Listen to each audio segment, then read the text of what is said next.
So if you see Dr. Jarnagin, he's going to attempt to get your labs and your levels back to when you were in your 30s. Yeah. That's it. Yeah. That's the summary. And not only that, because some women go, well, I don't want to do that. I don't want to be back in my 30s again. We're not going to try. We're not cycling them. We just want to pick the best days out of their month. And that's where we're shooting for, so we can have those days all the time.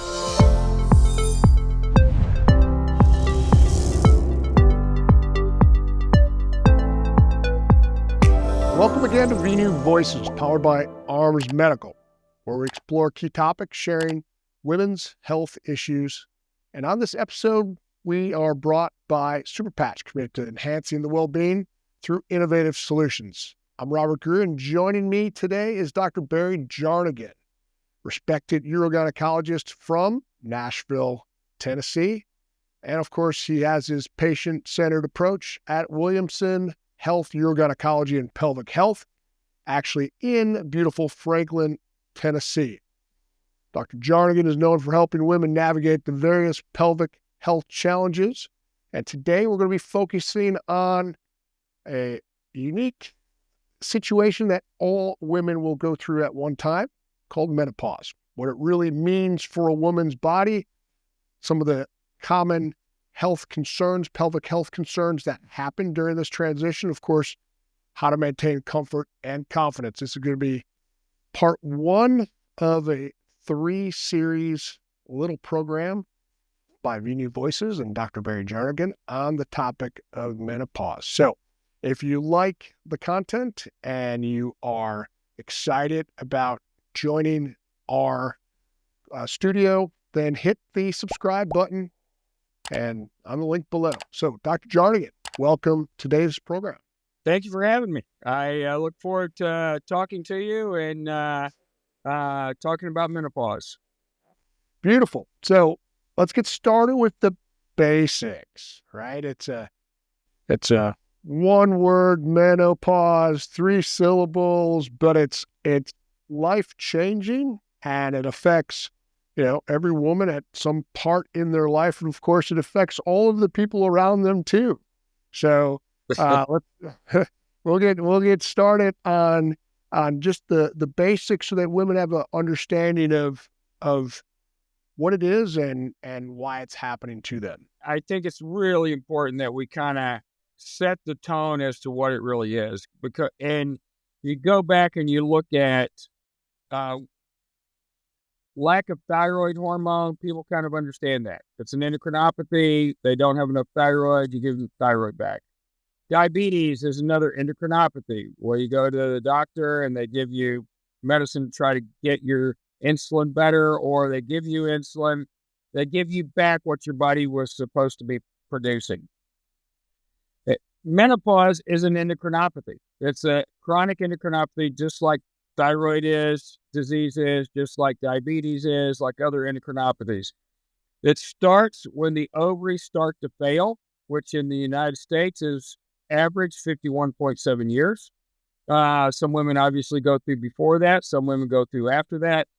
But it's when the ovaries fail and the women quit making estrogen, progesterone, and testosterone, 3 hormones. And it's important that women understand that there are 3 hormones that their body used to make when they were in their reproductive years. They no longer have those hormones. And so it's an endocrinopathy. The thing that, there's certain things in our conversations that I hope people will listen to. And this is kind of pearl number 1. Menopause is a chronic disease. It is not a disease that occurs with hot flashes and a few mood swings and you don't sleep well, and then 6 months, a year later, they kind of go away. And so women go, I'm done with menopause. It's over. Menopause. I'm check good that. now. I went through that years ago. Yeah. That's not the case. It's a chronic endocrinopathy. So symptoms change. You have early symptoms of menopause, which can be hot flashes and mood swings and sleep disruption. Women may not have those. But then there's also late symptoms and late problems that occur with the chronicity of the lack of hormones if you don't take care of it. Just like if you go without thyroid medicine, you have short-term symptoms, you have long-term symptoms. So it's the same kind of concept. And so replacing those hormones early and reducing both the early symptoms as well as the long-term symptoms is highly important and something that every woman should discuss with their doctor. So you mentioned this, replacing those hormones early. Now, there's been some, there's different discussions that are out there, papers that have been written, different philosophies on how to treat this particular condition. How do you approach it, and what's your technique for the patient that comes to you? There are you can kind of divide it into two ways of doing it. So number one, you can go commercially prepared hormones made by pharmaceutical companies. There's nothing wrong with that. There are pills and patches that would accomplish giving women back either estrogen only or estrogen progesterone. The problem with commercially prepared products is there is not a commercially prepared product on the market that gives testosterone. And so women just need to understand that.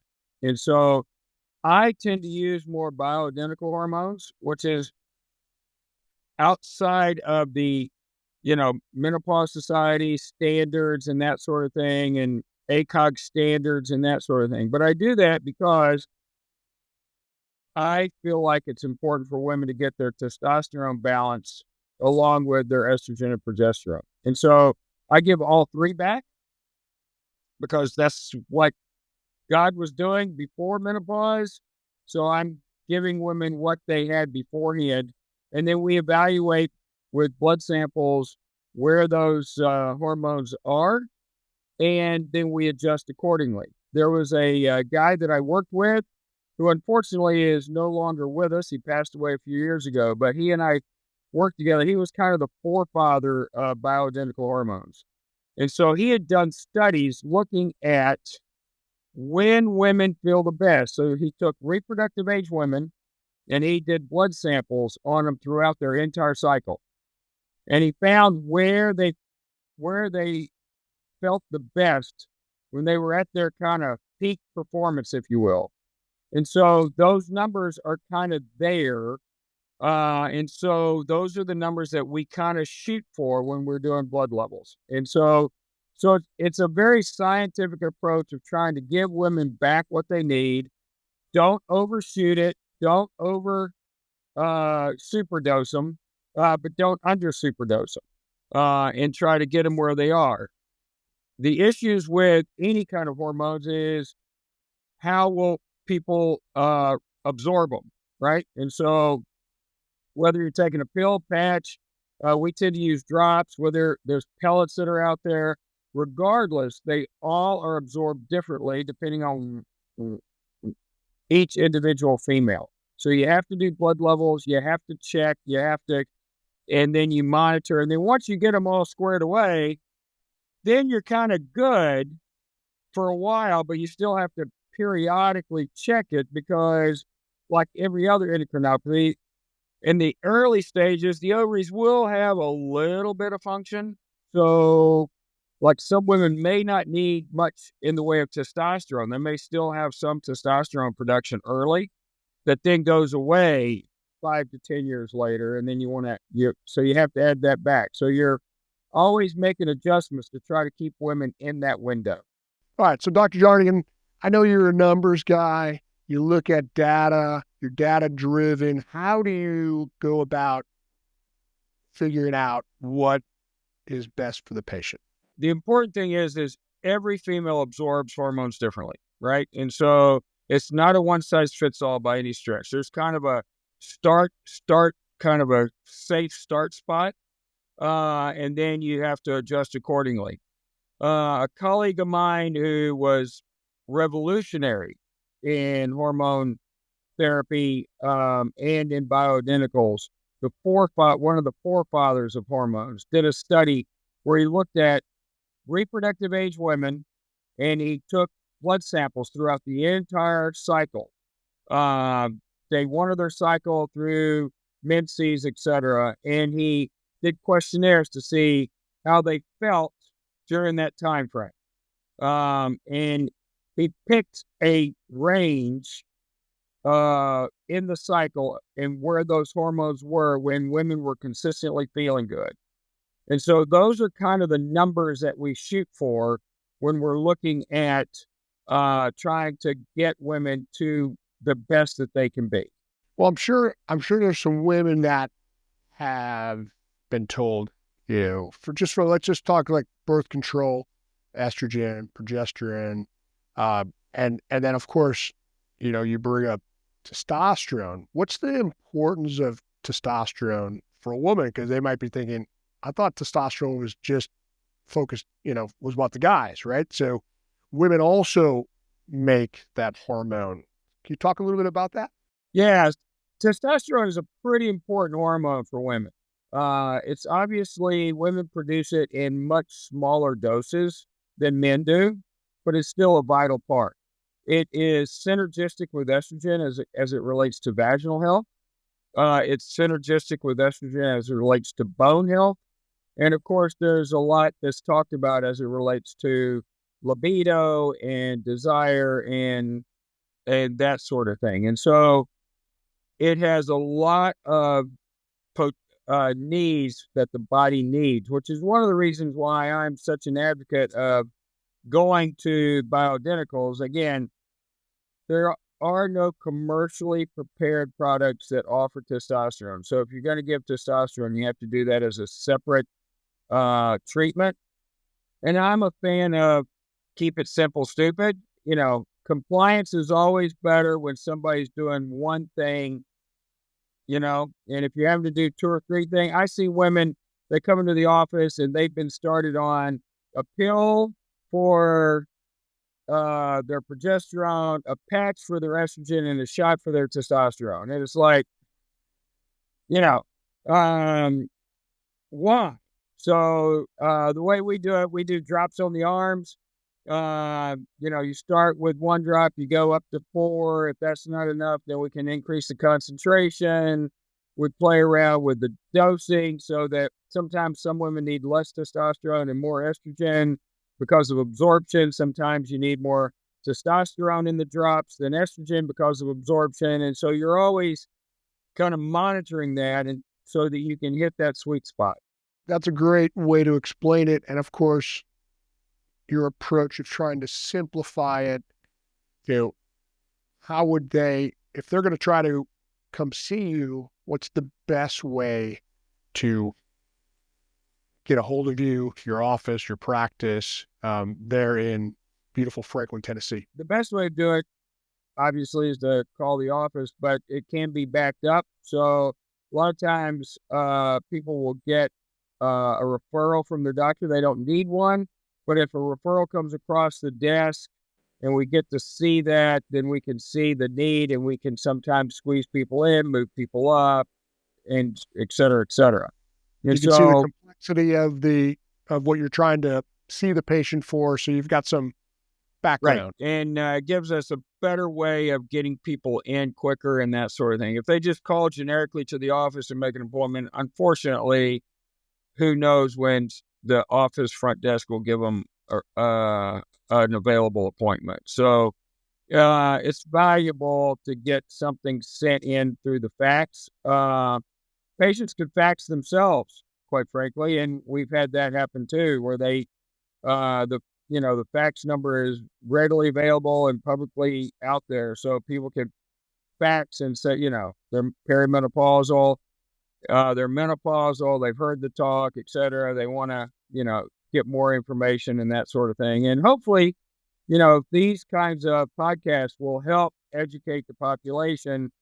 A recent study showed that 10% or less of menopausal women are being treated appropriately for their menopausal symptoms, which is horrific in my view.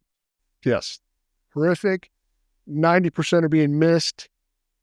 That's why we're doing this program today, to be able to get the word out. You mentioned, though, just these conditions that happen because you're going through menopause. Can you know, what's the fallout, right? So, you know, if you talk about diabetes, you know, then of course you've got conditions that can happen, that this trickle down effect of not controlling your diabetes. What's the fallout for not being able to have a good approach to yourself going through menopause? First of all, talk about two different analogies. One is a car. It takes more energy to pull out from a stop sign than it does if you're driving 50 miles an hour and you're kind of cruising along, right? The other is typical physical fitness. It's easier to maintain fitness. It's easier to maintain your weight than if you get 50 pounds overweight and now all of a sudden you're having to lose it, right?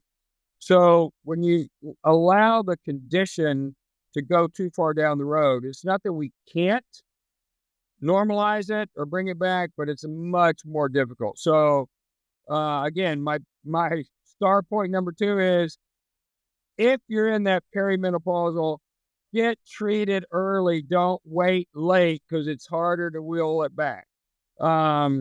So what are the issues? Well, first of all, the early issues in the perimenopause. So maybe they're having a period every 3, 4, 5 months, and they're beginning to get the hot flashes. They're not sleeping well. Fatigue, depression is common. I've seen women who come in and they've seen their primary care doctor, diagnosed with depression, got put on depression medications. They come in, they're perimenopausal. We get them on hormones, we get them balanced, and all of a sudden they get off their depression medicine because they don't need it anymore, because it was all about their hormones. It had nothing to do with depression, other than the depression was caused by the hormones. They didn't have any more hormones, and it was just literally that. Yeah, that was the side effect. That was the. So that's one of the early potential symptoms that can be mood swings. People talk about that all the time. As menopause progresses, then you start getting vaginal dryness, which causes irritation. It causes recurrent UTIs, bladder infections, because the defense mechanisms in that area, anatomically, the urethra sets within the vagina in women. And so they're more prone for UTIs anyway. And then when the vagina goes through atrophic changes, that increases the risk of getting that UTI. So a lot of times, the first time I see women in menopause is because they get referred because of recurrent UTIs. It'd be a lot nicer to see them earlier. Let's go back to the phases, right? Because you threw out a phase, perimenopause. All right, let's break down those phases and maybe you give some of the signs, symptoms that someone might experience, what that age range might be, so that they have a better understanding of I might be here. Yeah. And then what would you like them to do, right? Yeah, right. Come see you early. Right. Well, the other, so early on in perimenopause, that period of time in the kind of right before your ovaries finally quit, that period of time can last up to 5+ years. So it doesn't have to, but it certainly can. And that's where a lot of women get the quote unquote brain fog. I just can't think anymore. I forget everything. Can't concentrate. That's when they may be having a period every 2 or 3 months, or some women, of course, if they've had hysterectomies, they don't know whether they're would be having a period or not. And that's when the hot flashes start occurring, and that's when the mood swings start to occur. That's when sleep disturbance, a lot of sleep disturbance in that mid-40 to early to mid-50s is all related to hormones, so, and if you're not a good sleeper anyway, and then all of a sudden you hit that, then that makes it a lot worse, right? And of course, if you're not sleeping well, then you're fatigued the next day. It also, that's kind of, women are very sensitive about weight. If you're not, it's been well shown that loss of sleep is associated with weight gain. And so women start to gain weight in and around this area. None of those things are fun. And I've had women even go, I feel like I'm having an out of body experience. It's just not me anymore.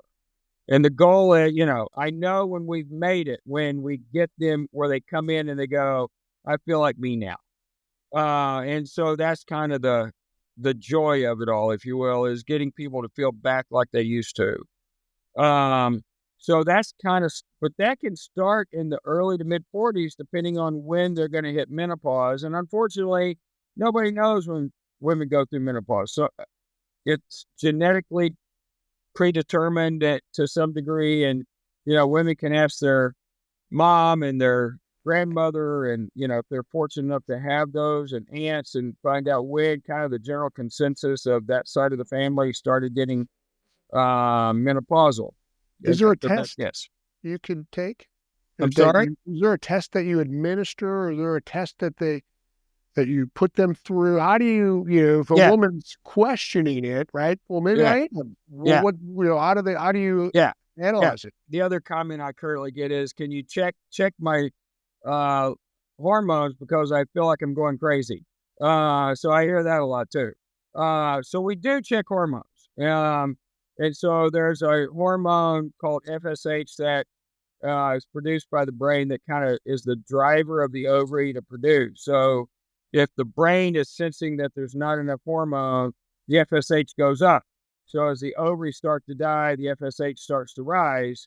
And that's a clue that we are entering or into that menopausal range. And then, of course, we also check the estrogen, progesterone, testosterone level. However, everyone has to remember that, a lab is a one spot on a graph, right? It is what we got, where she was that one day. So labs are great. They're good to be done, but you have to coordinate that along with how they're feeling and that sort of thing. And so there's ways to even help women. So their estrogen level looked normal on that one day, but they're still having all these symptoms. We can still help try to get some of that regulated by, offering a little bit of hormone or one particular hormone to try to get women back into a more cyclic avenue. So we do labs though. And we look at those, and we compare those along with clinically how women are doing. So you do the labs. I mean, there are other instances where you say, hey, you're not feeling great, come on in. We're going to run some blood work on you. And, oh yeah, sure. And see, let's see what happens on our levels on that particular day. Because that's a day that's going, all right, I know I'm not 100%.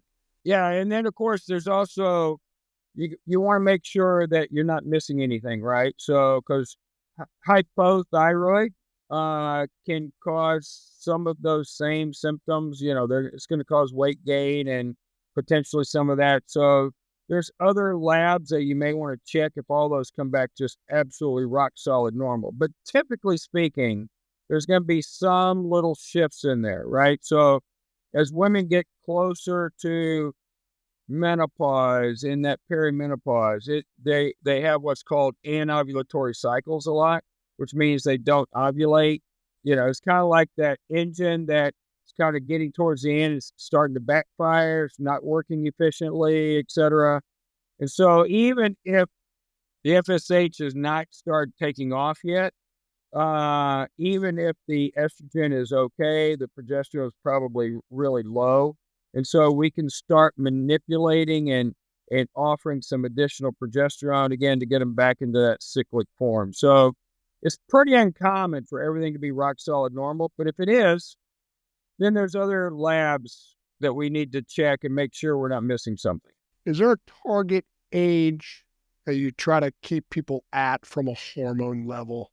Because you younger, certainly higher levels, and then they decrease over time? Is there something where you go, hey, I want to get it back to this particular age? Yeah, that's where I get back to Dr. Hargrove's original study. So we're always shooting for there because if she's in that range where she feels at her best, she wants to stay there.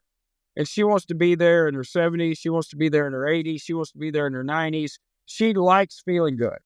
We all like feeling good, right? And that's where women felt the best based on that study. And that's what we try to do. And what's that age?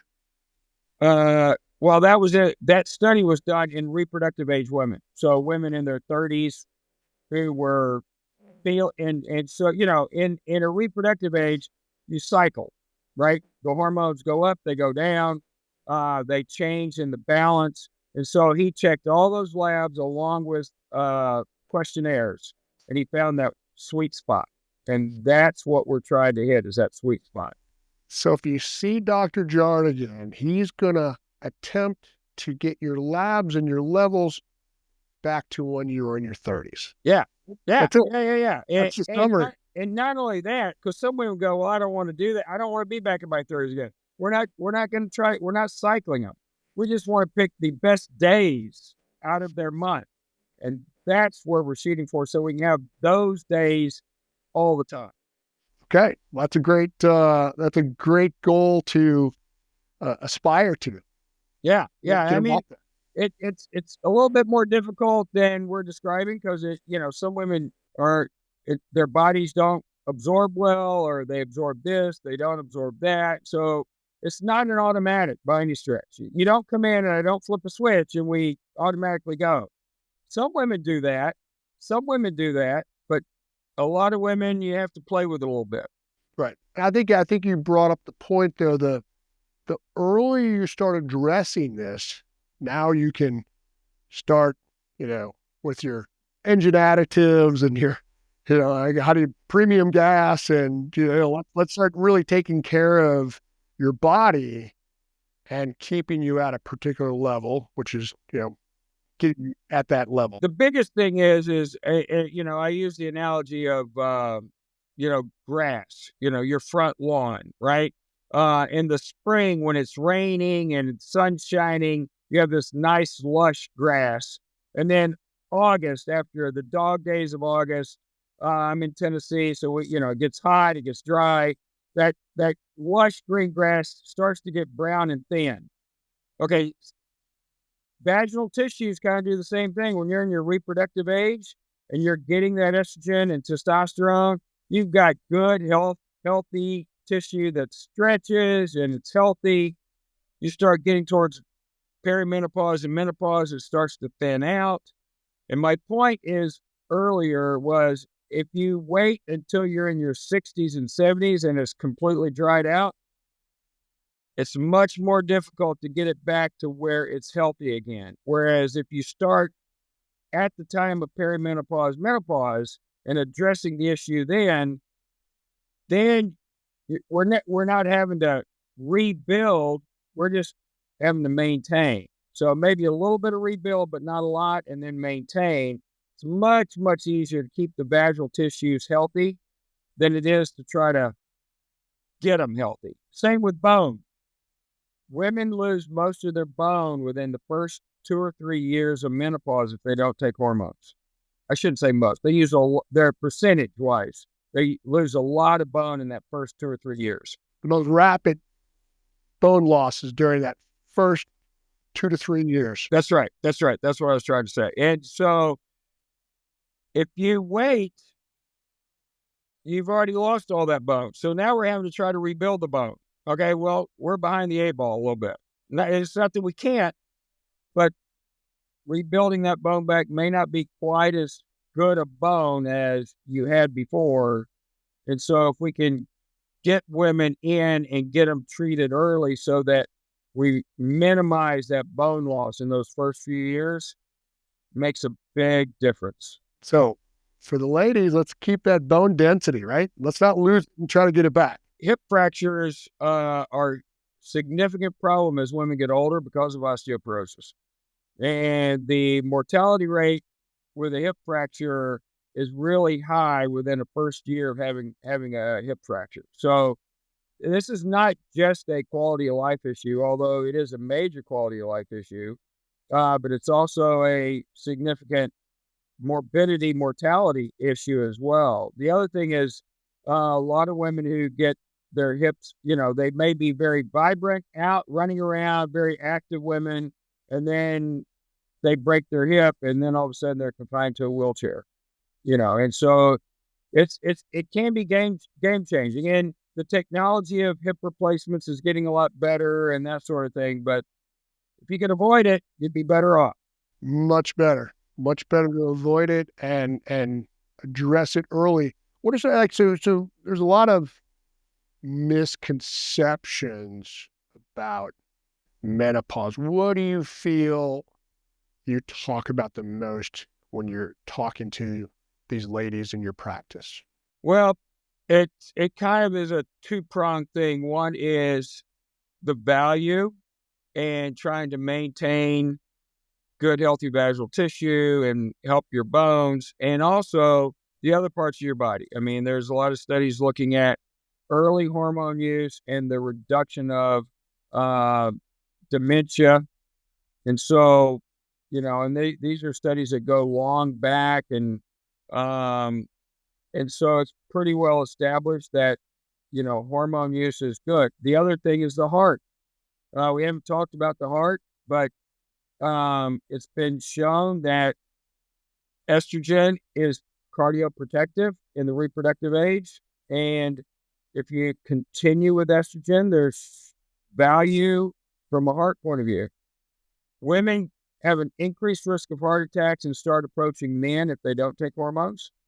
And if they wait too late, greater than 10 years from menopause, and then they start hormones, they have risk of having a heart attack because they will develop plaque during those 10 years when they weren't taking hormones, and then the restarting them 10 years later starts to cause that plaque to flip off. And so that's where that problem comes from. Now, if you're a lady who's out there and you're greater than 10 years out of menopause, there's still things that we can do for you. Because we can treat locally and not get into those risks. So, if you're hearing this and you go, oh, well, I haven't done hormones in over 10 years, that's not a reason not to get treated. Because you're going to take a different approach. We're going to take a different approach, and it'll be more specific to what problems they're currently having, right? And different therapies for those problems. The biggest one being local vaginal treatment, estrogen treatment, as opposed to systemic estrogen treatment. So we still want to get the vaginal tissues healthy. Again, irritability, recurrent UTIs, sexual function.